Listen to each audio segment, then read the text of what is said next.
dan aku selalu disuntik setiap 1 minggu sekali sampai saat ini.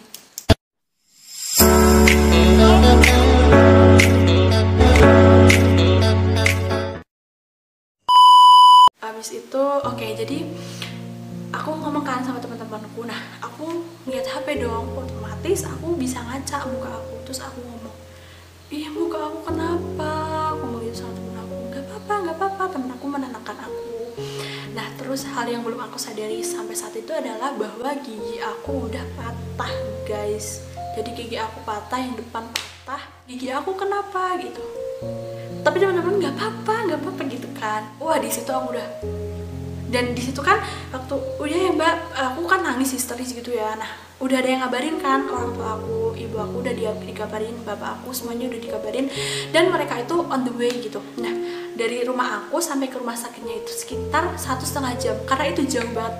Rumah aku adalah pucuk atas dan itu tuh bawah ke sana. Jadi ke sana apa, turun terus ke sana dulu guys. Jadi emang jauh gitu. Aku nyadari bahwa jauh. Jadi aku harus menunggu gitu kan. Nah sambil menunggu aku dicek kan, sini dicek dulu lukanya gitu. Aku dipasang apa ini selang gitu kan guys, biar karena di situ aku pernafasannya nggak terlalu lancar, jadi aku belum bisa ngatur nafas. Oke, akhirnya aku diperiksa sama perawatnya bilang gini, dia tuh aku inget banget ya. Jadi waktu perawatnya itu ngomong ngeliat muka aku, dia kayak mukanya kayak gini gitu. Itu tergambar dengan jelas muka perawatnya kayak ngeliat perubahan aku, nggak bunyi itu sih, tapi kayak gitu, kayak gitu. Aku ingat banget. Nah karena kan perawat di situ kan nggak tahu gitu ya, maksudnya kayak bakal kan kalau seumpama nih ditangani semua di situ, kita kan nggak tahu bakal rawat inap apa enggak. Nah dan di situ juga aku ngomong kalau aku pengennya itu ditangani di rumah sakit deket rumah aku aja yang biasanya aku berobat gitu kan, biar besok tuh gampang gitu loh. Nah ini di situ ya cuma dibersihin gitu kan, luka-lukanya dibersihin, tapi nggak kayak dikasih penanganan dijahit atau gimana gitu loh guys. Nah cuma kayak dikasih omongan gitu sih, kayak ini nanti dijahit, ini dijahit karena sobek. Jadi tuh lukanya itu di sini ada, sini hidung tuh ada, jadi sini di sini ada kan, nah sini terus bibir, dagu ini udah sama gigi udah kan. Jadi cuma dikasih indikasi aja gitu kan, tapi nggak ditangani yang kayak dijahit gitu, enggak. Nah, terus habis itu aku ngomong aku pengen nungguin orang tua aku dulu. Jadi itu pertama kali aku nangis, aku ngomong aku pengen ketemu ibuku, ya Allah aku pengen ketemu ibuku, cepet ibuku. Di situ momen mengharukan, aku video call sama ibuku.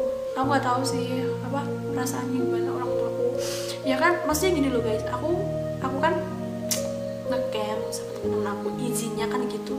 Terus tiba-tiba orang tua aku dikabarin, bu anak ibu Ajeng kecelakaan gitu kan. Aku nggak tahu seberapa shocknya, tapi masa iya nggak dikabarin kan. Untung temen aku juga ngomongnya secara halus gitu. Sumpah aku video call sama ibuku, aku ngomong sama ibuku, ibu cepet kesini, karena itu serem banget guys. Sumpah itu serem banget.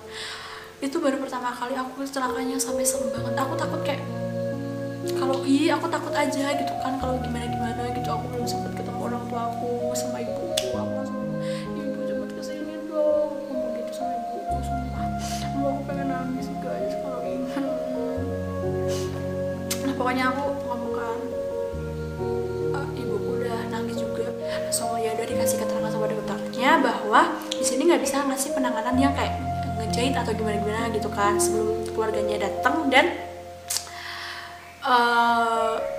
Dan ya mau gimana gitu, maksudnya ini kan jauh, kebijakannya mau gimana gitu. Nah, akhirnya setelah nungguin ibuku datang gitu kan, ibuku langsung nangis gitu, nangisnya langsung pecah.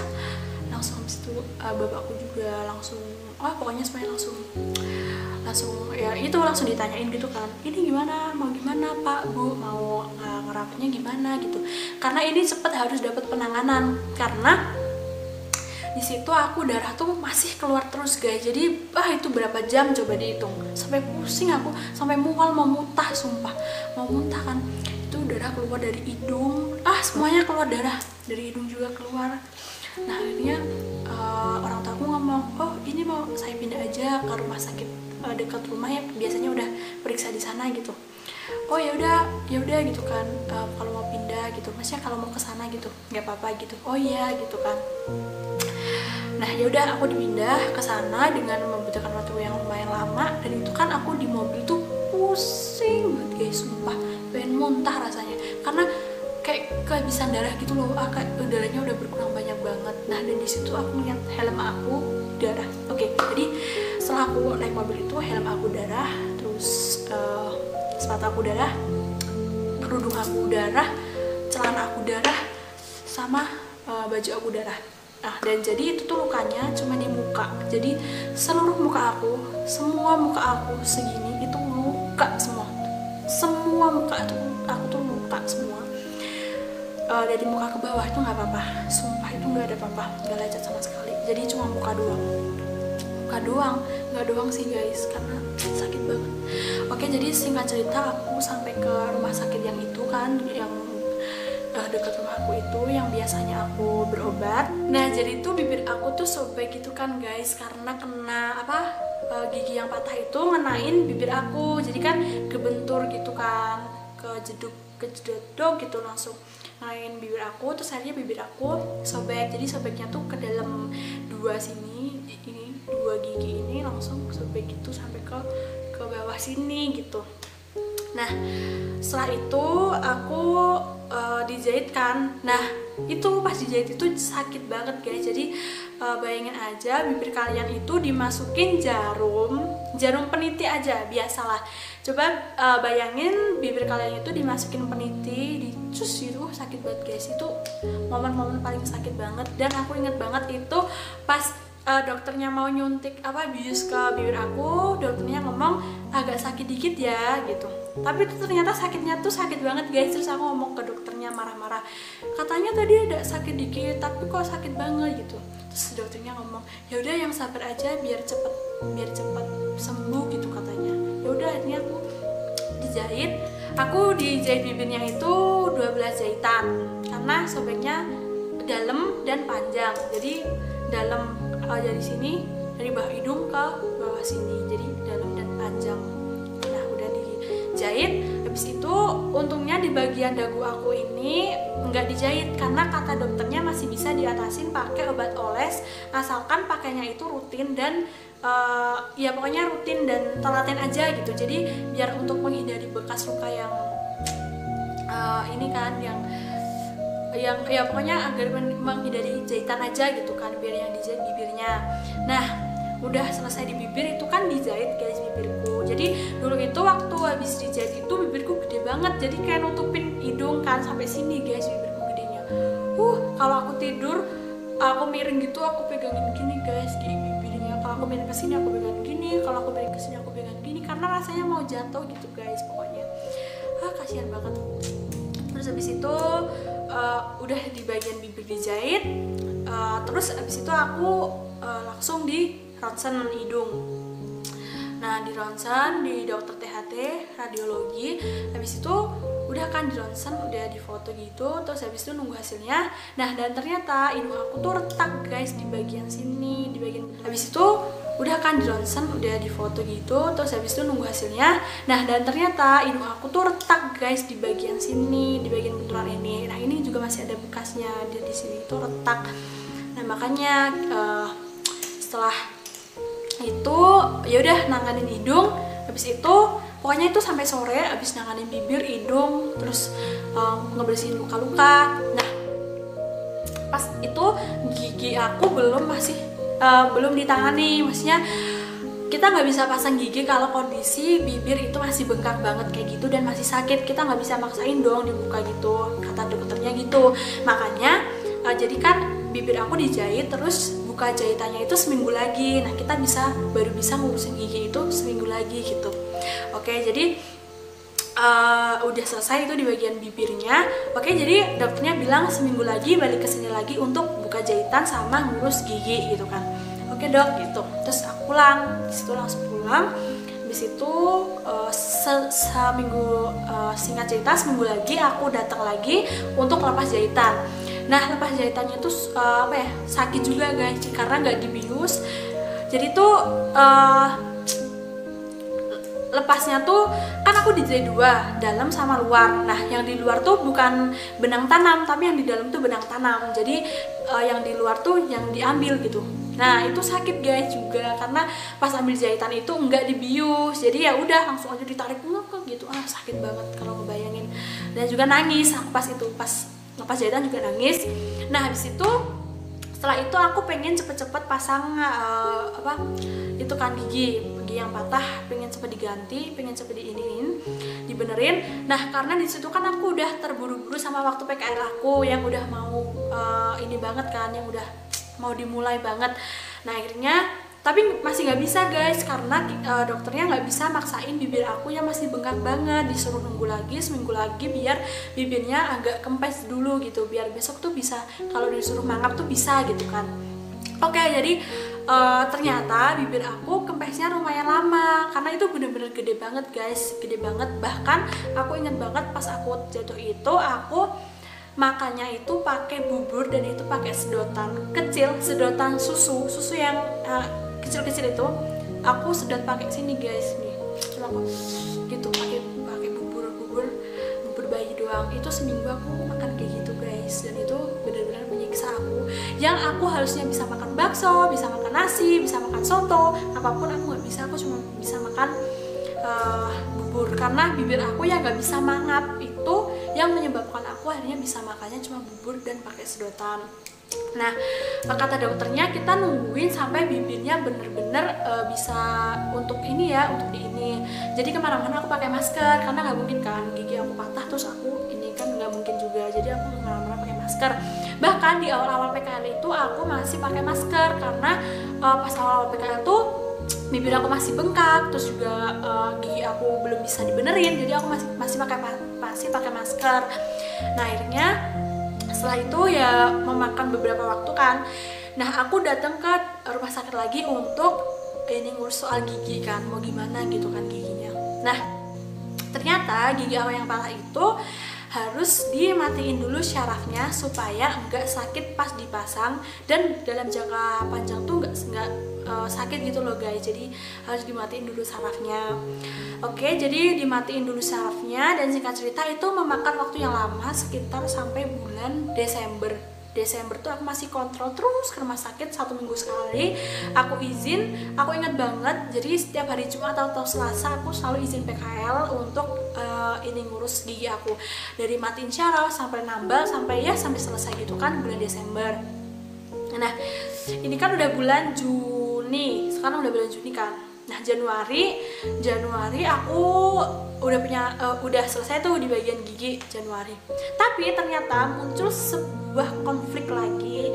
Aku kira udah selesai ya guys, bibir ya udah selesai, udah dijahit, terus gigi udah selesai, hidung yang patah udah dibenerin. Nah ternyata aku selama ini tidak menyadari bahwa aku memiliki keturunan keloid gitu kan. Jadi sebenarnya orang tua aku tuh nggak ada keloid, tapi mungkin dari nenek buyut aku yang dulu tuh jatuhnya dapet ke aku gitu.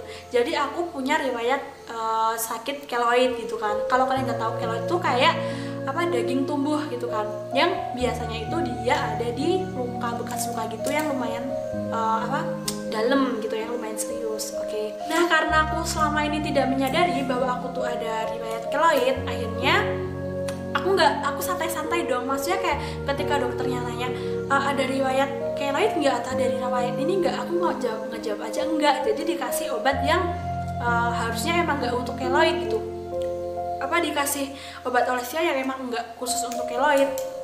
Tapi setelah sekitar 6 bulan ternyata ada sebuah keloid yang muncul di dagu sama di bagian bawah hidung. Kalau kalian tahu atau kalian sering lihat foto aku, mungkin kalian salah fokus sama bekas luka yang ada di bawah hidung sama di dagu aku, karena di situ muncul keloid gitu kan. Nah akhirnya karena keloid ini kan tumbuh dia bisa berkembang gitu kan, bisa makin gede. Akhirnya aku konsul lagi ke dokter kulit yang itu membutuhkan waktu yang cukup lumayan lama. Jadi kayak harus dianalisa dulu gitu-gitu kan. Itu membutuhkan waktu sekitar sebulan. Jadi dokter itu bakal ngeliat kayak kayaknya tuh tipenya gimana gitulah intinya. Pokoknya juga nggak ngerti. Pokoknya sebulan. Jadi di bulan Januari itu, di bulan Februari awal aku baru perawatan untuk keloid. Nah, sampai sekarang nih aku masih sering kontrol ke rumah sakit untuk ngontrol ini luka keloid aku. Nah, jadi itu untuk penanganannya pertama aku dikasih obat oles. Jadi obat oles itu karena dulu masih kecil gitu kan, jadi kayak yaudah coba obat oles dulu gitu kan, obat oles sambil dioles sambil kontrol gitu. Nah, untuk kontrolnya itu rutin juga satu minggu sekali. Itu aku mulai Februari awal. Nah, terus lama-kelamaan itu kok makin gede gitu kan, dirasa makin gede dan makin merah, akhirnya diputuskan untuk oke, kita suntik gitu. Jadi setiap seminggu sekali tuh aku suntik keloid di bagian dagu sama bawah hidung.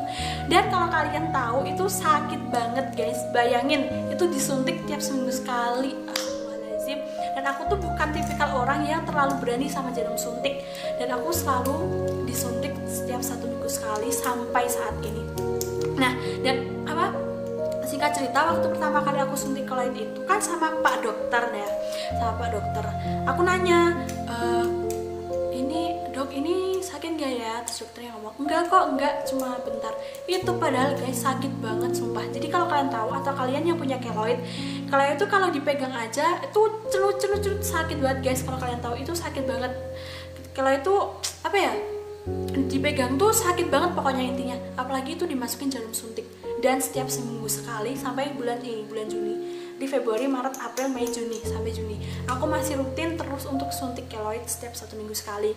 Karena ada corona ini kan takut ke rumah sakit ya, jadi aku aku pending dulu gitu, karena aku nggak berani ke rumah sakit kan, karena rumah sakitku itu juga rumah sakit lumayan gede, jadi aku takut aja gitu kan, jadi belum aku terusin lagi gitu. Jadi intinya sih kalau aku masih kontrol sampai saat ini, aku masih harus kontrol keloid. Dan kalau kalian tahu atau lihat di kamera, ini masih ada keloidnya di sini harus ini. Nah, jadi keloid itu kan nggak bisa diprediksi dia bakal bisa numbuh lagi atau enggak gitu. Tapi ini menurutku punya aku tuh masih bisa numbuh, tapi dikit-dikit aja gitu. Tapi kan dengan seiring berjalannya waktu, aku yakin bakal hilang kalau kita rutin untuk nyuntik gitu kan. Nah, oke, jadi untuk saat ini sih efeknya masih terasa di aku. Untuk aku saat ini masih kontrol. Pertama aku udah nyelesain di bagian bibir udah selesai, terus hidung udah selesai aku di gigi, terus di gigi udah selesai. Ternyata ada lagi di bagian bekas luka yang karena aku keloid itu tadi. Jadi aku masih rutin untuk suntik dan masih rutin untuk pakai salep obat olesnya itu. Ya menurut aku yang lumayan agak ribet dan agak bikin aku untuk trauma itu masih ada gitu ya. Maksudnya kayak oke, jadi aku bisa ngomong bahwa kecelakaan itu udah terjadi 1 tahun yang lalu di aku, tapi aku nggak bisa ngomong kalau masalah itu tuh hari ini atau saat ini udah selesai gitu. Nggak, ini masih berlanjut. Aku cuma bisa berdoa aja semoga cepet-cepet sembuh gitu kan keloidnya. Mungkin cuma dibutuh telaten aja untuk ngobatinya. Oh iya, keloid itu juga nggak boleh dipegang-pegang karena kan dia bisa menimbulkan luka baru terus tumbuh lagi. Nah itu yang paling susah guys. Jadi kalau iseng-iseng gitu atau gabut kan sering banget aku pegang, itu nggak boleh sebenarnya. Tapi ya kekilapan itu kan pasti ada gitu. Tapi ya aku masih berusaha untuk menyembuhkannya gitu sih, dengan hasil apapun yang diterima. Yang penting kita udah usaha untuk menyembuhkan atau menuju ke yang lebih baik gitu kan. Nah terus untuk curhatan isi hati aku sebenarnya, kalau dibilang terima atau nggak terima masih agak ada rasa yang nggak terima. Maksudnya aku harusnya yang nggak kayak gini jadi kayak gini. Tapi setelah kita pikir-pikir, semua kan udah digariskan gitu kan, udah ditakdirkan. Mau kita menolak pun itu nggak bisa karena itu udah takdir. Yang bisa kita petik itu cuma hikmahnya ya kan. Kalau kita masih nolak, nggak mungkin, ini tuh nggak bisa, harusnya itu nggak terjadi sama aku kan, itu nggak bisa kan. Kita udah bisa mengikhlaskan, menerima gitu. Kalau dipikir-pikir, kalau seumpamanya nih aku lagi sendiri terus aku mikir, iya ya seharusnya di sini. Kalau aku lagi foto, oh iya ya seharusnya di sini tuh nggak ada benjolan kayak gini, harusnya di sini nggak ada, harusnya muka aku tuh nggak ada benjolan kayak gini. Andai aja aku nggak jatuh, andai aja aku nggak kecelakaan. Pasti kan pikiran itu terbesit sebagai kita manusia biasa. Tapi kalau kita pikir-pikir lagi, aku harusnya lebih banyak bersyukur. Karena apa? Pertama, aku kecelakaan di tempat yang benar-benar seseram itu. Maksudnya yang sefatal itu. Aku ngambil jalur orang sehingga ya itu menyebabkan kefatalan. Terus yang kedua, kalau aku ngelihat dari luka-luka aku atau cara jatuhnya aku juga bahaya. Jadi salah satu alasan kenapa aku masih bisa menerima itu adalah yaitu keadaan aku sama kecelakaan tuh, dan sekarang aku masih bisa kayak gini gitu loh. Aku masih seneng banget, aku masih diberi kesempatan sama Allah Subhanahu wa Ta'ala untuk bersyukur, untuk hidup, masih diberikan kesempatan untuk hidup, untuk memperbaiki diri, untuk merenungi ini semua gitu. Jadi ada beberapa hikmah yang harus diambil yang mungkin ini bisa dijadikan aku sebagai pelajaran berharga gitu kan. Ya pokoknya intinya kalau kalian juga pernah kecelakaan kayak aku, jadi mungkin kalian yang lihat aku juga kayak oh lukanya gitu. Tapi kalau kalian tahu rasanya, itu rasanya kayak sangat-sangat mengecewakan bagi diri sendiri gitu. Kenapa sih bisa gitu? Ya walaupun kalian mungkin mikirnya cuma kayak gitu, tapi yang merasakan tuh bener-bener efeknya masih terasa. Bahkan sampai saat ini pun buktinya aku masih kontrol ke rumah sakit juga. Ya mungkin karena ada corona ini jadi dipending kan, karena semuanya juga harus ikut berubah gitu. Jadi sih intinya kalau dari aku ya bersyukur aja intinya. Tapi kalau kalian udah ngerasa ada firasat yang berbeda, mending menurut aku kalian bisa urungkan, atau enggak setidaknya kalian bisa lebih hati-hati gitu aja sih. Jadi ya untuk kali ini sih sebenarnya cuma cerita sharing aja, karena kemarin juga ada yang ngomong mending cerita tentang kecelakaan kamu yang bisa sharing atau berbagi gitu kan, biar bisa banyak bersyukur gitu sih, gitu aja maksudnya. Aku juga di sini cuma pengen sharing sama kalian tentang pengalaman aku yang udah pernah aku alamin, ya akhirnya bisa ngebuat aku tuh jadi lebih bersyukur lagi gitu. Jadi itu adalah cara aku untuk bisa memperbaiki diri atau lebih bisa bersyukur sama keadaan aku sekarang ini. Bahkan sampai sekarang ini pun aku udah bisa sembuh kayak gini, maksudnya muka aku udah bisa pulih. Ini alhamdulillah banget, walaupun masih ada keloid ini aduh, tapi aku udah bersyukur banget aku bisa pulih seperti ini. Kalau aku ngeliat kondisi aku flashback sama kondisi aku yang seperti itu, aduh ini nyembuhnya berapa tahun, tapi alhamdulillah karena aku punya semangat, terus aku juga selalu aku udah cepet-cepet sembuh gitu, akhirnya ya semuanya bisa terlampaui gitu. Yang penting intinya mah kita harus selalu bersyukur gitu aja sih. Oke, jadi segitu aja cerita aku kali ini. Semoga ya kalau kalian ada yang bisa diambil hikmahnya atau bisa menginspirasi, bisa kalian sebagai inspirasi. Tapi di sini intinya aku mau sedikit cerita aja tentang pengalaman aku yang pernah aku alamin gitu sih. Oke, udah selesai gitu aja ceritanya. Makasih ya udah ngedengerin cerita aku. Oke, segitu dulu video dari aku kali ini. Semoga kalian suka sama videonya. Dan kalau kalian suka, jangan lupa untuk klik tombol like-nya. Jangan lupa juga untuk klik tombol subscribe di bawah. Oke, kalau gitu terima kasih untuk kalian yang udah nonton video aku kali ini. And see you in the next video. Bye-bye.